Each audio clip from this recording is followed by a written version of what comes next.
My name is Bhargava. I work for the report security at the Ethereum Foundation. I'm going to be talking about the work that we do.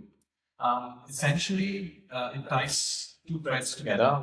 Internally, we try to secure the system, by which I mean we do fuzzing, code audits, look at denial of service attacks internally, but we also triage bug reports that comes to us from the external world through the EF bug bounty program.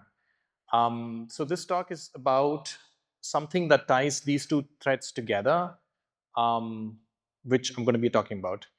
What makes us find bugs in Ethereum? Here's my talk in a nutshell. It is that there is no ground truth in Ethereum. I mean, we have a bunch of witnesses. Mostly on the execution side, you have execution layer clients like Geth, Nethermind, Besu, so on and so forth. And on the consensus side, you have clients like Lighthouse, Deku, Prism. All of these are independent implementations. There is no ground truth. I mean, we have partial ground truth, which is executable specs, both on the execution side and on the consensus side. But that's only partial. It's not a full-blown client implementation. So it misses a lot of things like P2P, block validation, resource usage, and so on and so forth, which surface in real-world implementations.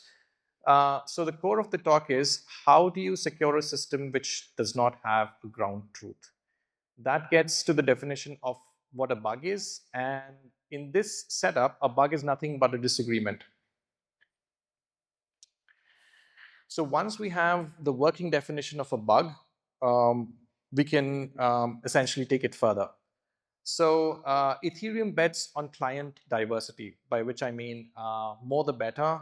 If one client has a nasty bug, it doesn't endanger the network as long as other client shares are big enough, and they can keep the network running. But it's the very property that keeps the network resilient, which makes security hard. Because if two clients differ slightly in how they implement consensus, then you have a hard fork or you have a consensus split, and that is catastrophic. So essentially, we established that the very property that makes mainnet resilient also makes it brittle in some ways. And so when we say bug is a disagreement, we start looking at techniques we can use to surface these disagreements. And one obvious way to surface disagreements is to essentially have them run against each other. So you run, let's say, Geth and say, and notice what it produces. And then you run another independent client like Nethermind, notice what it produces. And then if there's a disagreement, we flag that as a bug for manual triage and then report it to client teams. So this is one line of work that we do. So essentially, the takeaway from this slide is diversity is a blessing, but also a bane, because it makes our job a lot harder. We need to not only look at one client, if one client has been implemented correctly against the spec, but also if multiple clients speak the same language. So let's talk about how we manufacture disagreements. One way we do that is fuzzing. That's a pretty big line of work in our team. And we use at the execution layer something called Go EVM Lab, which was written by Martin Swender. Essentially, what it is it's a fuzzing machine which essentially creates EVM executable code out of thin air, and it feeds it to different clients. And then we look at the execution trace, essentially a snapshot of what each client did as it was executing this piece of code. And we compare the final state root and a hash of the execution trace. If they differ, then there's a bug. Most often it's boring. You don't see any alerts going up.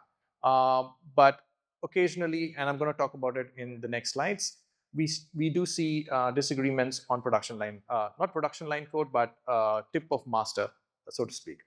The clients that we test are Geth, Nethermind, Besu, all the ones that are big, and also the minority share ones like Reth, Nimbus, EVM1, and our own reference implementation called EELS. And the thing that makes this useful is that we run this on a nightly basis. So every night, we fetch the tip of the trunk of each of these code bases, build the EVM binary from them, and manufacture test cases at a pretty high throughput. We have a machine which is quite beefy and helps us scale up. So we run multiple instances of each of these clients, and we can get to a throughput of roughly 2 to 3,000 executions per second. So um, compounded over 24 hours, because we do this every day, it gives us roughly an assurance of over 100 to 200 million test cases every day. So what I want you to take away from this slide is the fuzzer that we run is essentially CI for consensus. It catches regressions as soon as the commit lands. Let me make that a little more concrete by talking about a real divergence that surfaced last summer. And I can talk about it mostly because the disagreement never made it to production code, which essentially talks about how important it is that we do this proactive line of work that we do.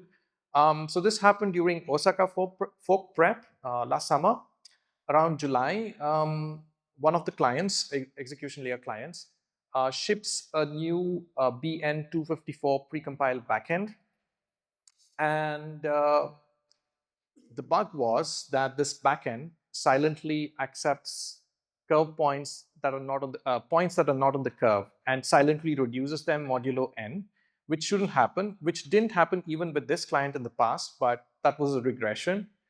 The other clients continued working as they were, so they would reject this point, and when a precompile call was made with a point that was not on the curve, they would say, hey, this does not belong here, and fail the precompile call. But the buggy client, because of the regression, because they introduced a new backend, would silently accept the point. And this was quickly flagged by the fuzzer, because the fuzzer is essentially manufacturing contracts like these, so it doesn't take it too long. So essentially, about 1 in the morning is when the buggy commit, the regression, was introduced. About 12 hours later, we get a paging alert from the fuzzer. So we've wired this. So every time there's a disagreement, there's a ping on one of our phones, and then we can pass this on to the client teams. So we get a paging alert about 12 hours later after the bug was introduced. We essentially notify the client team. We have a coordination channel with each of the client teams. So we use this to share threat intel. And about 2 days later, the regression is fixed, and this never sees the light of day. There's no production impact. So the main takeaway here is that you have a client splitting disagreement here, which was found within 12 hours of the commit and gone in about 2 days. And the nice part is, because we do this on a daily basis or a nightly basis, the commit that was responsible to cause the disagreement is usually staring right at you. So it's pretty easy to triage and diagnose and bug fix, as against if it were found a couple of months later, then you need to go bisect the commits and do a more deep dive. And this is not a stroke of luck. The main reason this works is essentially reproducibility. It is that we have a standardized EVM status interface. So there is an EIP that defines how tests can be run. And there's also an EIP which decides what trace each client needs to output when a test is being run. So we make use of these standardized interfaces and essentially feed tests at scale. So this pipeline, which is create a test, minimize it, reduce it, and then pass it on to the team. This pipeline is what makes the whole exercise worthwhile.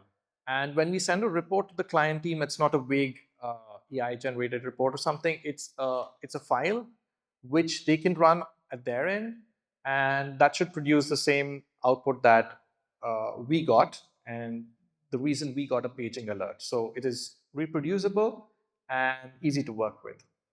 I'm not going to be talking about specific bugs it found, but the shapes of bugs it found. You have things like state rule divergence, because one client does something slightly differently or consumes slightly more gas or less gas.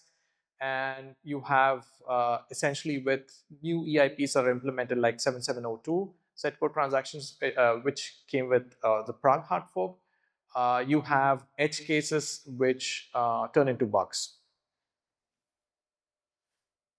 Now, here's the first turn of the talk, which is that so far so good. So we have a machine that can generate test cases and discover disagreements, but only a subset of bugs is a disagreement. What if all clients that we are testing implement the spec the same wrong way? So you have an agreement, but doesn't mean the implementation is correct because spec said something else. This does happen, although less often, a lot less often than clients differing in the implementation itself. But it's important to be aware of the blind spots of the machine that you run in order to essentially cover for the blind spot.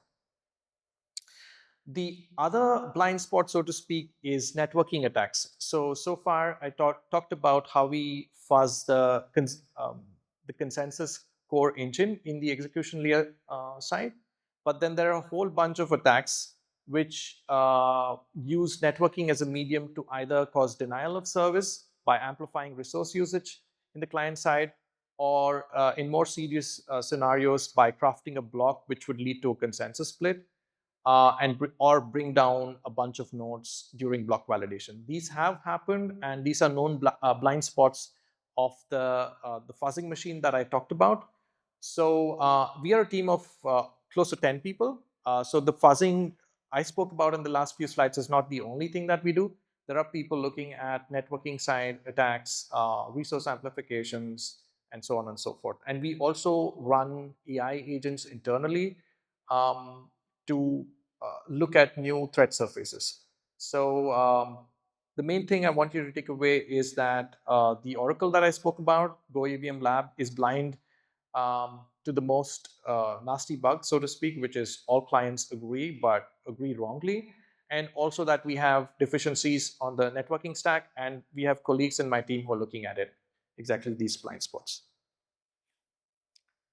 So one way we thought of covering for our blind spots is to essentially have oracles that look at bugs from a different perspective. So far I've spoken about how a bug is a disagreement, but what if we don't rely on implementation differences, but go back to the spec and derive properties derived from the spec itself? I'm talking about the prose of the text, not the implementation, but the text of an EIP, and then extract properties and then create test cases based on properties. So these are the properties the spec says is valid or invalid. Do the clients actually agree with that assessment? And if they don't, then you have a bug which is outside of the realm of client A versus client B disagreement, but spec versus implementation disagreement. Of course, we also have bugs from time to time which are very rarely exercised by the fuzzer. I mean, cryptographic code is a well-known blind spot of fuzzers. It's very hard to, for example, forge a signature. But there are also other edge cases which make purely fuzzing problematic or deficient in providing strong assurance. So for known blind spots, we have handwritten engines which cover for them. We also look at targeted fuzzers. So if we receive a bug report through the bug bounty program, which shows that there's something that we don't cover, we try to write fuzzers for them and try to cover the weak spots. So essentially what I want you to take away is that the total assurance that we provide is internal plus external. So there's a bunch of work that we do internally in the protocol security team, but we also get threat intel externally through the bug bounty program. Let me talk about the bug bounty program now. That's the second part of the talk. So proactive fuzzing that we do is internal.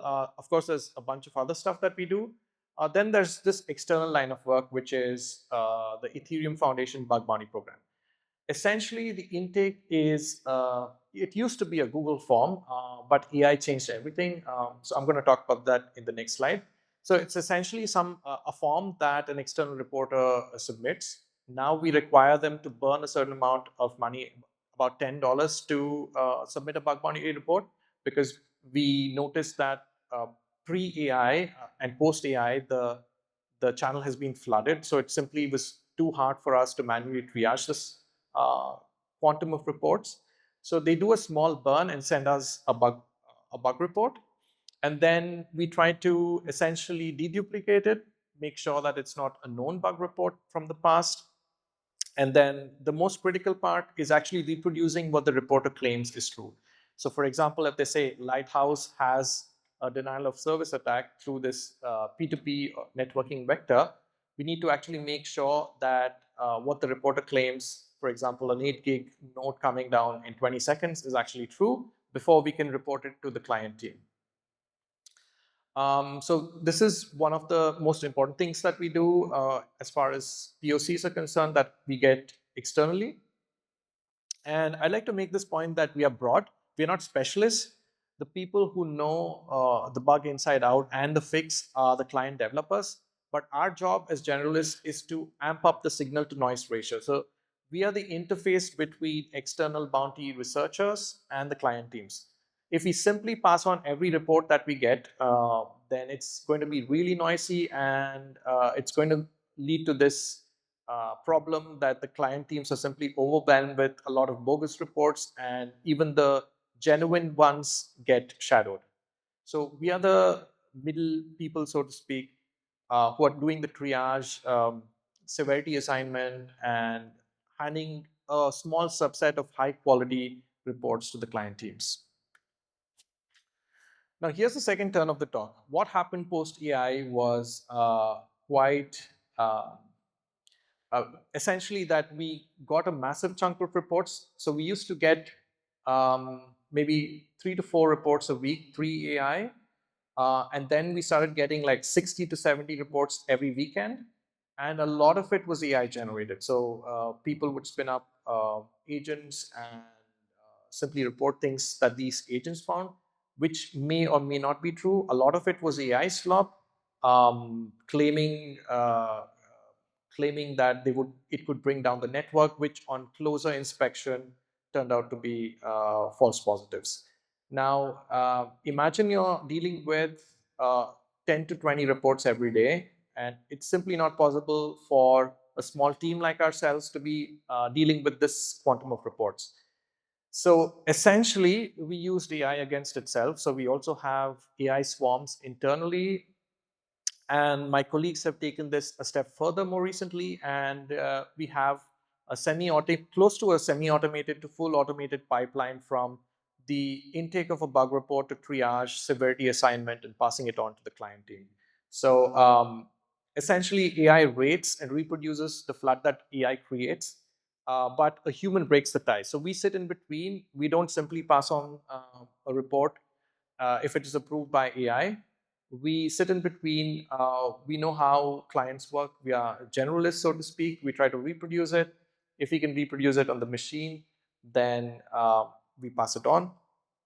So the human judge is still necessary. We are running AI against AI, but AI doesn't replace the judge, which is human sitting and making the final judgment call. Now, I'm going to be talking about the signals that a bug report sends. So I'm going to be stacking up 3 different signals. One, what the human reporter reports. They could be using a manual audit or using an AI and say, I prove that Get is going to crash by sending this packet. That is their claim severity. Then we have our own AI triage swarm, which says, okay, I'm going to run the POC that the reporter sent us, and I'm going to use the rubric, which is the market share of a client, how expensive this attack is, and what is the impact it has on the mainnet, and assign it a severity rating. This I define as agent severity. And it can boil down to, does it reproduce? Does it match the claim by the reporter? And then there's blast radius, which is what is the impact of this bug on mainnet. So severity for us is it crashes. I mean, yeah, it's easy to say that a packet can crash a client, but the end goal is to ascertain what is the impact of this on mainnet. If a crash happens, how bad is it, and how resilient is the network to a crash like this? So it's severity isn't it crashes, it's amplification times propagation times asymmetry.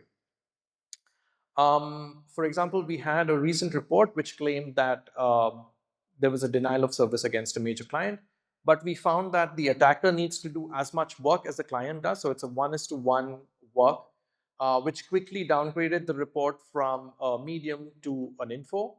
So essentially, honest downgrading of reports that we receive is also a good skill to have in this line of work. We need to make sure that it's not just a packet that crashes a specific node, but it's also something that's impactful for mainnet. Now, here's the other thing about triage. It's a vantage point, not a cube.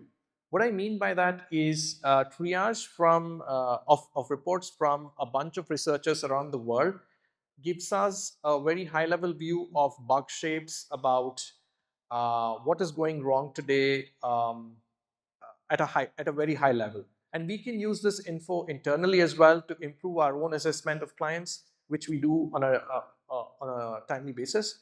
But it also stacks up the difficulty against itself. So client diversity makes securing a system difficult because we have 10 different client implementations.